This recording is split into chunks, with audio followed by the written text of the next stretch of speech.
So, what then is God's true intention about Christmas? What is Christmas really meant to be?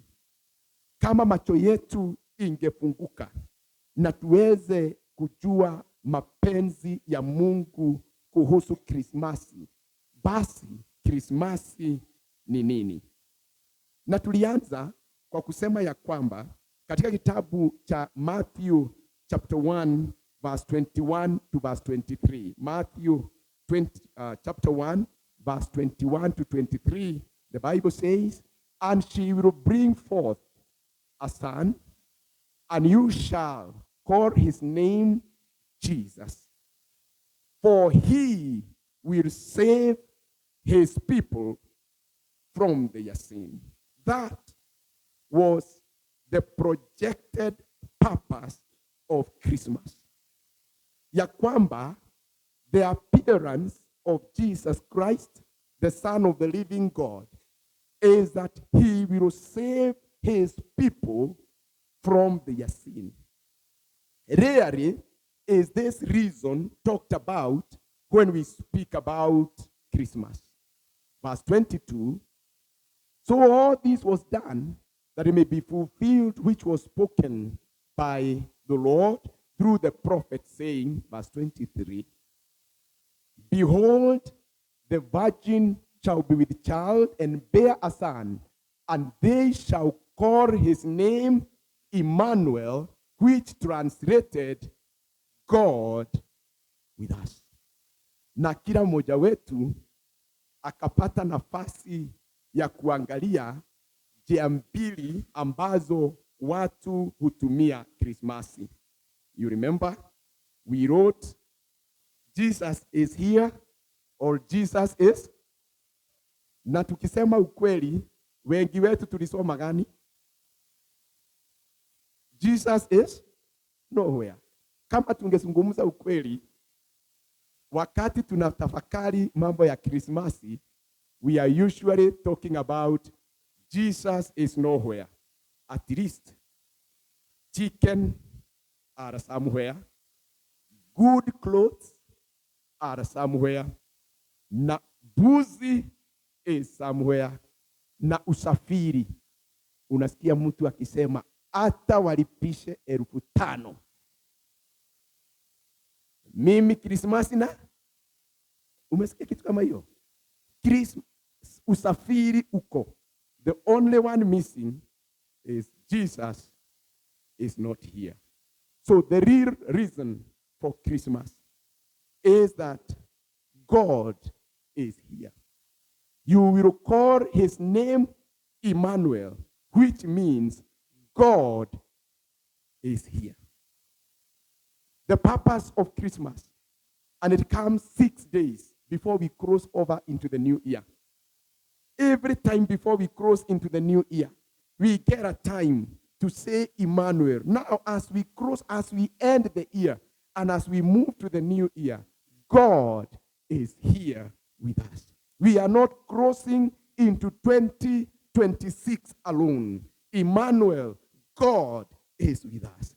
I am not facing the challenges of the coming year alone. Emmanuel, Jesus is together with us. Praise the name of the Lord.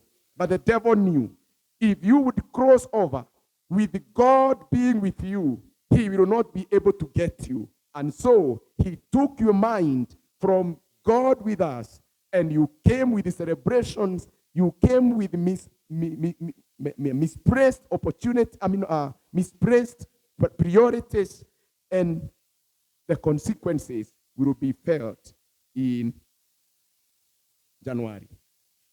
So the true meaning of Christmas is about the incarnation. It is bringing God to dwell amongst us. Ni kuleta Mungu, uwepo wa Mungu uende pamoja nasi, ya kwamba hatutaweza kwenda mbele pasipo na uwepo wake. That is what Christmas is about, and that is what we discussed as we closed our service last Sunday. In the book of Luke chapter 2, verse 13 to 14. Luke chapter 2, verse 13 to 14. This is what the Bible says again about the true Christmas. And suddenly there was with the angel a multitude of the heavenly host, praising God and saying, Glory to God in the highest, and on earth peace and goodwill towards men. That is what Christmas is all about. The true Christmas is that we give God the glory, that it is Him that has crossed us over even into the new year. Even to the end of this year, it is He who has brought us. Glory be to God. But now our minds are no longer talking about the glory to God in the highest. Wale wako ushago na kuambia wameanza kusumbuliwa na safari ya kurudi. Unajua, when they manifested in Nairobi in their new clothes, I mean, you cannot come in that shine and glitter uambie watu wa ushago hauna pesa. Majirani wanakuja, heri sisi tuko hapa, watu wamevamiwa village. Wanaambia hapana, hatutakunywa soda ya Fanta. Na unanunua Fanta na hujui basa hiyo ya kurudi, ikijua mwajiri anakugojea italipisha pesa ngapi. So there is no longer glory in the highest. It is wengine wenu hapa muko na marafiki wako village, gojeeni kasimu. Halo, nilikuwa nataka kuuliza, nimefika hapa na nimekuta nauli imepanda hata kuliko ilivyokuwa tukikuja. Unaweza ni sort? Kuna mtu tayari amepata, unaweza ni sort? Gojeeni, it is coming. There is no glory to the highest, peace and goodwill among men. Yani wewe yani na vile mimi nakuamini, yani huoni vile hapa tumeteseka. Goodwill is gone.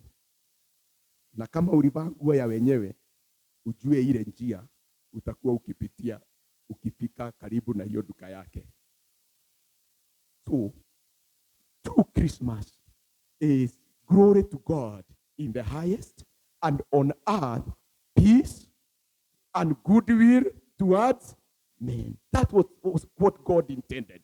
That now it is time for reconciliation. It is time for us to come together. It is time for husband and wife to partner together. But now the counterfeit, waacha kuniambia mambo na Krismasi nywele ni ile ile. The goodwill among men is gone. Bwana Yesu asifiwe sana. Number 2, the true Christmas is about humility. The Bible says in the book of Luke chapter 2 verse 7, this is what the Bible says, and she brought forth her firstborn son and wrapped him in swaddling clothes and laid him in a manger, because there was no room for them in the inn. The Son of God, He who created the heavens and the earth. The Bible says in the book of John, everything was created through Him, and nothing that was created except by Him. Even the inn in Jerusalem was created by Him, but there was no room. There are people created in the image and likeness of God, but they have no room for Him. Kwa hivyo, sababu halisi ya Krismasi ni kutukumbusha ya kwamba tuwe wanyenyekevu. Ya kwamba hata kama we have rights, even if you have rights, you can release them for the sake of your brethren.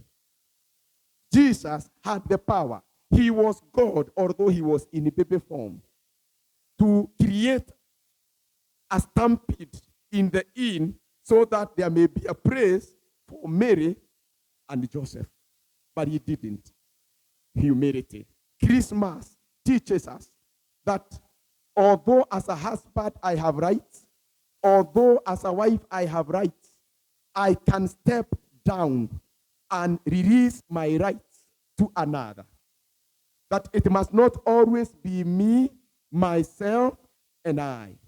The true spirit of Christmas is humbling ourselves before the mighty God and even before each other. The Bible says, in humility, consider others better than yourself. But many times, if you want to know a real person, ukitaka kujua mtu karisi, wait until his right has been overlooked. Yani, hata nauliza, sio haki. Unataka kusema mimi sina haki. Aliyekuwa na haki ya kumiliki ulimwengu wote aliondoka, akapea wengine, yeye akaenda kwenye holi la ng'ombe. Kwa hivyo Krismasi harisi ni kutufundisha kila mmoja wetu, we bear with one another's burden and so fulfill the law of Christ. It's a tragedy ya kwamba shetani alituondoa, badala ya tuwazie kunyenyekea, tunawazia wakati wa Krismasi kiburi. Na unafikiria wakati tunaenda kupangia magari ya kwenda ushago, tunaweza patia mzee mkongwe nafasi? No, ni nyinyi wapendwa nauliza. Unaweza ondoka kidogo. Sema kama mtu ni mgonjwa, ni nini anaenda kufanya wakati kama huku na msukumano? Hawezi ngoja. Kwa sababu shetani alituondoa. Kama mzee akisema ya kwamba tafadhali tuchinje kuku moja, kwa sababu hizi zingine ni za kuuza, wakati sema na wakwe zangu wakikuja wakute ni kuku moja. But look at he who is the reason behind this season.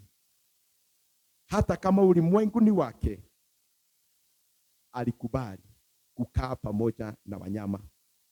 Na angalia katika maisha yake, alichukua kasi ya seremala.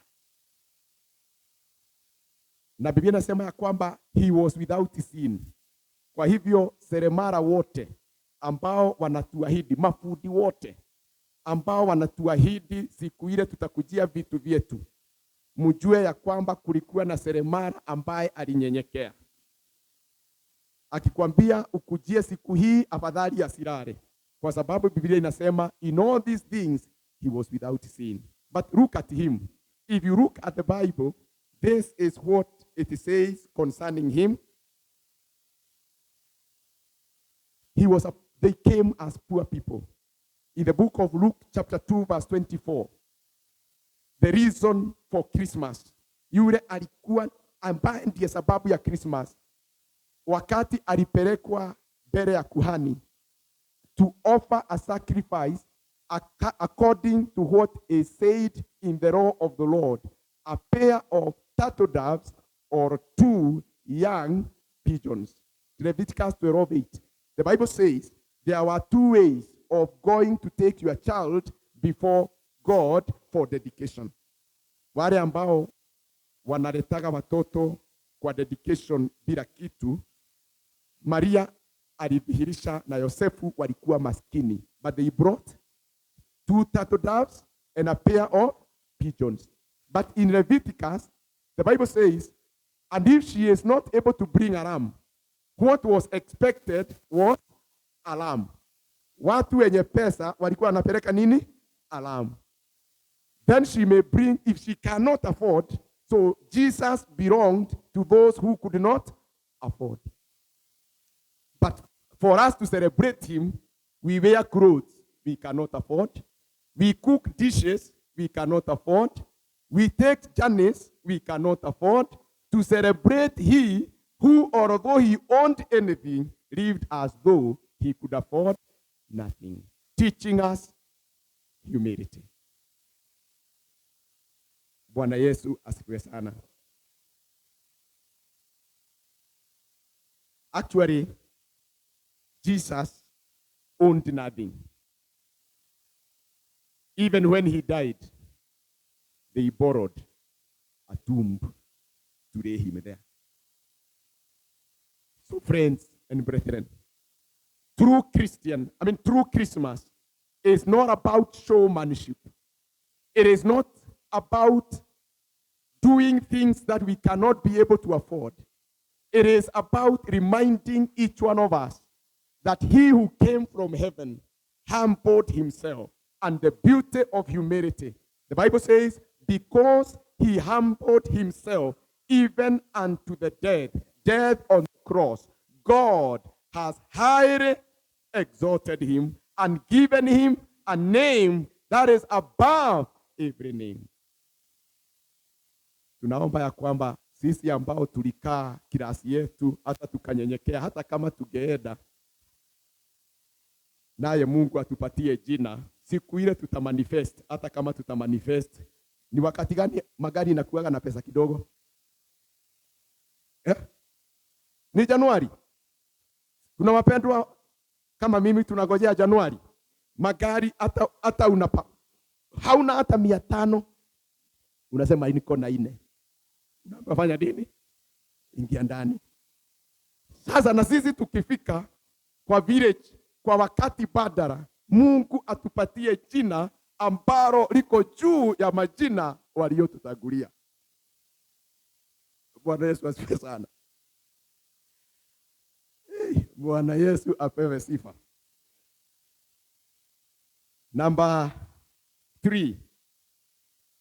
Christmas is about redemption. It is not about eating and drinking. It is about redemption. In the book of Matthew, chapter 1 and verse 21, he will save his people from their sins. The focal point of Christmas is about reflection. Wale ambao wamesoma Morning Pearl asubuhi ya leo, tumesema ya kwamba tumeanza our countdown toward new year. Na tumesema ya kwamba kitu cha muhimu sana is not the experiences we went through. It is the reflections of the things that have happened. So Christmas is about reflection. Have I lived right? Have I done everything that God expected me to do? If I am called to account for everything that I have done in the 360 days before Christmas, would God approve everything that I have done? And once I have re-examined my heart, Christmas is that time when I go to God and I tell him, Jesus, save me from the sin that entangled my life throughout the 360 days. Like a snake molting its skin. Najua vile nyoka inatoa ile skin yake. Christmas is that time when every Christian looks inwards and molds the old skin of the sin of the year that is gone and enters into a new year in the presence of God, justified, cleansed, and made holy, because he had a moment of Jesus being born in their life. That is what Christmas is about. Like an eagle that flies away after the old wings are tired and the beak is blunt. Spend some time plucking it off. That is what Christmas is about. Where kila moja wetu anakaa, anaangalia maisha yake, anaangalia mawazo yake, anaangalia jinsi amekuwa na relationship na wale ambao wanahusika na maisha yake, na anaondoa. He will save his people from sin. The reason behind Christmas is not about what we do outside. It is what happens in the inside. It is the renewing of ourselves. It is a new relationship. It is strengthening your resolve in walking with God. In the book of John chapter 3 verse 16, for God so loved the world that he gave his only begotten Son, that whomsoever believes in him may not perish, but have everlasting life. Christmas is about asking, nikiangalia vile ninaishi, am I worthy of eternal life? Is Jesus Christ still alive in my life? And if he is not, Christmas is about a rebirth. But the devil has taken that away from us. Christmas is about hope. Christmas is about hope for all people. Nobody should be hopeless. Nobody should think that there is no reason for living. Not when there is Christmas. The Bible says in the book of Luke chapter 2, verse 32. Luke chapter 2, verse 32. The Bible says, a light to, let us start from 30. Let us start from 30 so that we can have perspective. For my eyes have seen your salvation, which you have prepared before the face of all the people, a light to bring revelation to the Gentiles and glory to your people, Israel. So this is what Christmas is all about, that our eyes may be open and that the glory of God may shine a light that will bring us back to God one more time. And so, if that is the true meaning of Christmas, what ought we to do to restore the true meaning of Christmas? Sasa tumejua ile ya badia, the counterfeit. Sasa tumejua ile ya ukweli. Sasa tufanye nini? Kwa sababu Christmas hii imeisha na kuna watu tayari wameanza kujiandaa kwa Krismasi ya 2026.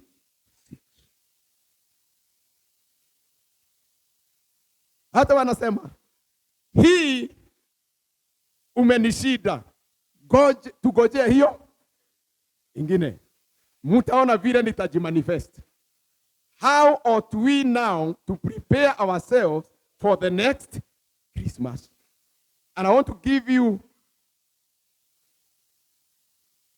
about 3 things that we must do if Christmas will have its true meaning next time. Unajua watoto wetu bado sijui kama watawahi elewa Christmas vizuri kama sisi, lakini kwetu tulitoka mahali tunavuna kahawa na ulikuwa unalipwa pesa kwa kuvuna kahawa kwa mashamba ya wazungu na wazungu ambao ni weusi. Ili kujiandaa kwa Krismasi, kahawa ilikuwa inafuniwa mara 3 during the holidays. Ulikuwa unatengeneza something called karimo. You know karimo? Home bank. Home bank. Na kulingana na vile ulijimanifest kwa Christmas, on 25th ukijimanifest na vitu zako, tulijua ni product ya your home bank. So watu walikuwa nasema, yani wewe umeweza kununua hiyo na mimi naanza yangu kesho kuweka pesa kwa. So kabla uandae karimu yako, hebu tuangalie mapenzi ya Mungu kuhusu Krismasi ijayo. Number 1, restore worship to be the center of Christmas. Kuanzia mwaka wa 2026, tuhakikishe ya kwamba mafikira yetu yote itakuwa kwa ibada ya kiungu. The Bible says in Luke chapter 2 verse 20, the shepherds returned glorifying and praising God for all the things they had heard and seen as it was told to them. Christmas is about glorifying God. Christmas is about praising God. Christmas is about giving God the most central praise in our heart. So starting now, we must take away Christmas from materialism. Hata pengine tuanze kununua manguo zetu mwezi wa Januari. Bwana Yesu asifiwe. I don't know, my sister will excuse me. Unajua, si kule kwa duka kuna maguo mingi ilikuwa inanunuliwa na roho ya Krismasi. Na sasa mumewacha kununua. Ukienda kununua bei iko juu ama iko chini? Saa hii iko juu ama iko chini? Oh. Inangojea Christmas tena. Ukiinunua saa hii uweke haiwezi valika on December. Ama ni ngumu kuangalia nguo tu na macho na uvai. Manga ananiambia ati style itakuwa mpya. Lakini pia nguo itakuwa mpya. So we are saying we must change our mind to think about Christmas as a time of spending and make Christmas a time of worship. Number 2, we start valuing people rather than valuing what they give us. We value people for who they are rather than for what they can give us. Because Christmas was not about receiving, it was about giving. And it was not giving to those who can pay you, it is about giving those who could not pay. You see, you could not save yourself by going to the cross. So he gave what you could not give yourselves. It is time for us to stop focusing on giving those who can give us in return. One of the persons who cannot give you in return as much as you can give now is your parent. Wale ambao wazazi wao wako hai. Ulituma kitu ya Krismasi. Bwana Yesu asifiwe.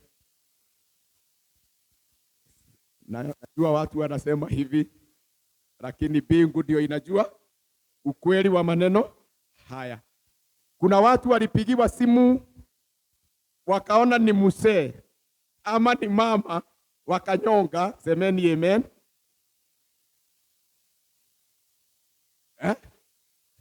Sema sijui kwa nini hawa watu wanapenda sana kusumbua wakati wa Krismasi na hawajui vile mambo iko ngumu hapa Nairobi City. Christmas is about giving to those who did not deserve. We did not deserve to receive the sacrifice of the cross, but God gave it to us. So we too ought to reach out. The best Christmas is not what you cook in your house. It is when you make joy come into an area where joy could not come. It is when you reach out to some people, your true Christianity will be made manifest when other people rejoice. There is a song we used to sing in our Sunday school. I think we still sing it. The way to be happy is to make someone happy and make a little heaven. How many of us have made a little heaven in a widow's home, in an orphan's place, among people who could not have celebrated except that you reached out to make them celebrate? Christmas is not about making yourself happy. It is about making others happy. Because what God did, he denied himself that others may get the Son. Praise the name of the Lord. And be a neighbor, it is still not too late. Bwana Yesu asifiwe. It is still not. We can still make sure another person, another family, another home is celebrating the birth of Jesus. Jesus is better seen when others celebrate because of what you have done than when they see you doing extreme things, when they don't have, and they wonder whether we are truly Christians. Number 3. Live out the message of Christmas beyond December. Live the message of Christmas beyond December. This is the greatest thing that you can do. See, the birth of Jesus Christ must not be a one-off event, a day we wait for.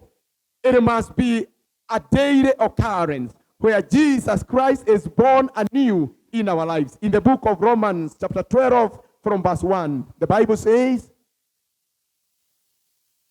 I beseech you therefore, brethren, by the mercies of God, that you present your bodies a living sacrifice, holy and acceptable to God, which is your reasonable service. Verse 2, and do not be conformed to this world, but be ye transformed by the renewing of your mind, that you may prove what is that good, acceptable, and perfect will of God.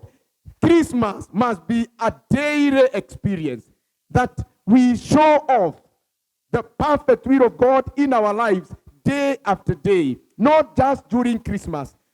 Even what we are saying, reaching out to help others, reaching out to become a blessing, watching our lives so that every sin is purged and righteousness established in our lives. This must be a daily occurrence. Only then will Christmas have its full meaning. And as I conclude, I want to ask, if we remove the lights and we silence the music, if we set aside the traveling and the feasting, what remains is this truth, that God loved the world so much that he gave his only son. So let us remove all these other things. Hii mapambo yote tumeweka kwa Christmas. Tuanze kuangalia ukweli ya kwamba Mungu alipenda ulimwengu akatoa mwana wake wa kondoo wa pekee. And the true spirit of Christmas must be what is written by the prophets in the book of Isaiah chapter 9 verse 6 to 7.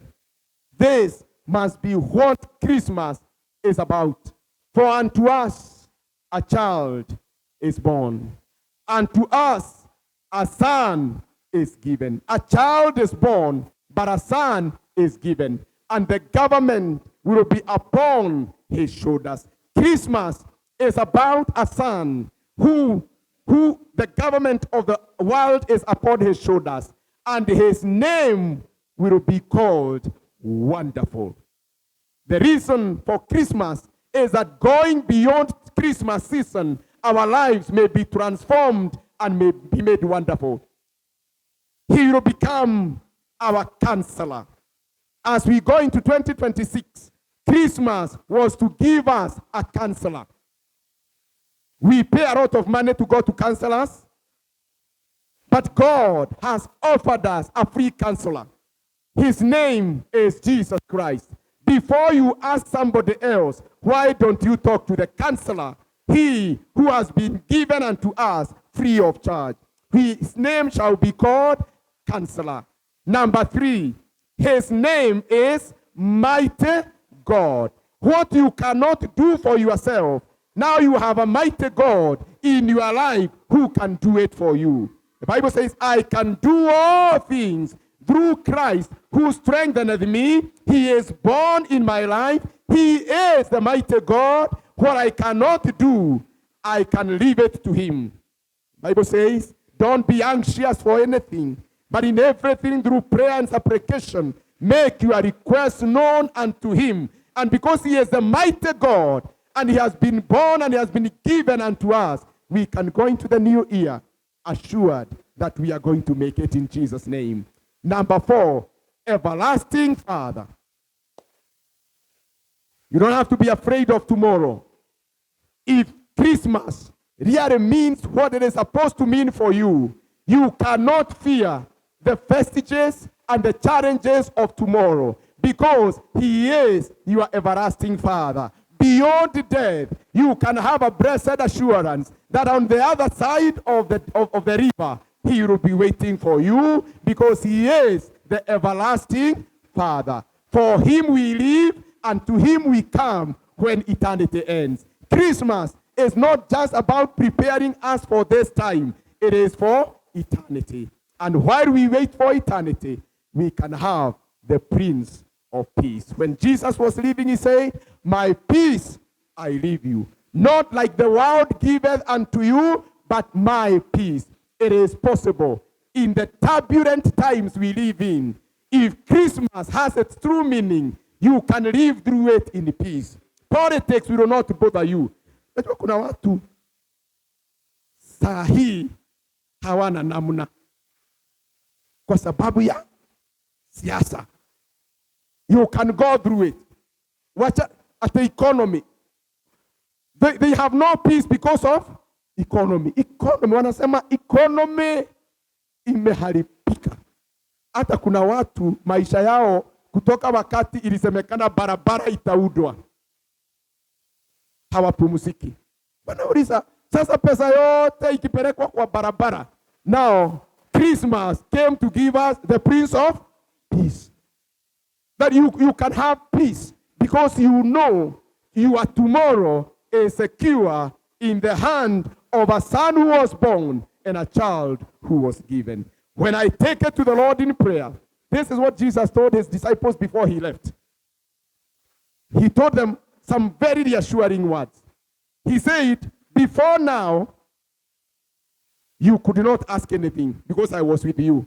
Now ask, because I'm going to the Father, and it shall be given unto you. Now Jesus Christ, born in our hearts, but seated at the right hand of God, you can have peace in knowing that he can be able to manage your issues, seated at the right hand of God. Merry Christmas, and to us a child is born, and unto us a son is given. Receive it in the name of the Father, in the name of the Son, and in the name of the Holy Spirit.